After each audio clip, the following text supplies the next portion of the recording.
गोपीनाथ चव्हाण हे आपलं मत मानतील. हनुमान चव्हाण हे आपलं मत मानतील. दादा 20 तारखेला मतदान आहे. 20 तारखेला मतदान कोणाला करणार आहेत आणि कशामुळे करणार आहेत थोडक्यात सांगा.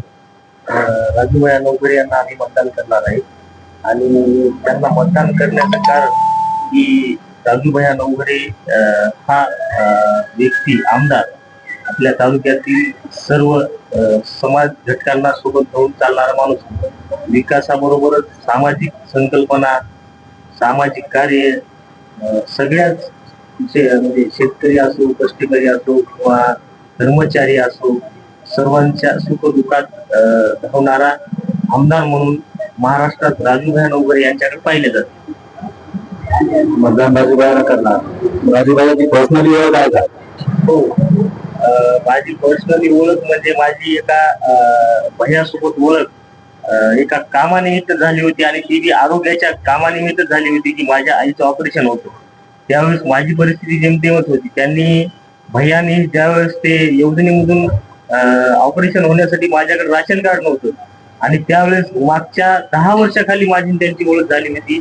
माझी कुठलीही ओळख नसताना त्या व्यक्तीनं मला राशन कार्ड तयार करून दिलं की त्या व्यक्तीमुळे माझ्या आईचा प्राण वाचला. तर आज आम्ही पूर्ण ताकदीनं त्यांच्या सोबत आहोत. आज माझी आई त्या माणसामुळे जिवंत आहे. 15 वर्षापासून म्हणजे जवळपास 10 वर्ष झाली त्या गोष्टीला आणि माझी कुठलीही ओळख नसताना त्या माणसाने गेल्या अवघ्या काही वेळात माझं काम करून दिलं.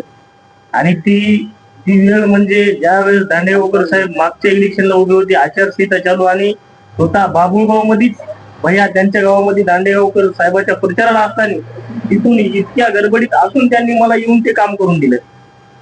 धन्यवाद. म्हणजे हमखास इथं आडगाव रंजेगावमध्ये निर्भय आहे. 100% आम्ही आमच्या गावातून 70% जेवढं होईल तेवढं आम्ही प्रत्येक माणसाच्या पाया पडून त्या व्यक्तीला, या माणसाला आम्ही 100% लीड देणार आमच्या गावात. धन्यवाद दादा. त्यानंतर नाव सांगा. Shivaji. Subscribe now and press the bell icon. Never miss an update.